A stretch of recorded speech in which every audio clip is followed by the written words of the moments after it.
বিভিন্ন প্রজাতির বাদর দেখে আমরা এসে পৌঁছলাম হরিণের ঘরের সামনে। এখানে অনেক হরিণ ছিল।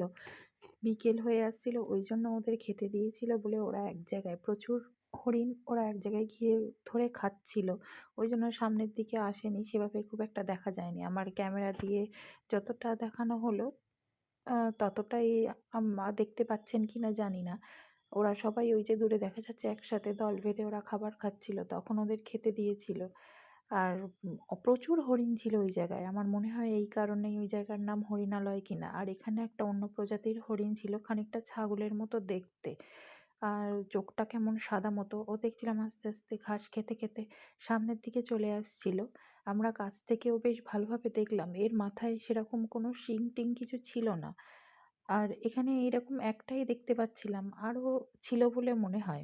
এরপর আমরা আসলাম জেব্রার ঘরের সামনে। জেব্রাকে ওই দূরে দেখা যাচ্ছে, ও দূরে দাঁড়িয়ে ঘাস খাচ্ছিল। এখানে একটা জেব্রাই আছে কিনা বলতে পারবো না, আর আছে কিনা আমারও তো জানা নেই। আর ও আস্তে আস্তে সামনের দিকে এসে ঘাস খাচ্ছিল। সবাই তখন চারিদিক থেকে এসে দেখছিল, বিশেষ করে বাচ্চারা। ওদের তো বেশ দেখতে ভালো লাগছিল। তো ভিডিও এই পর্যন্তই, পরে আবার কথা হবে।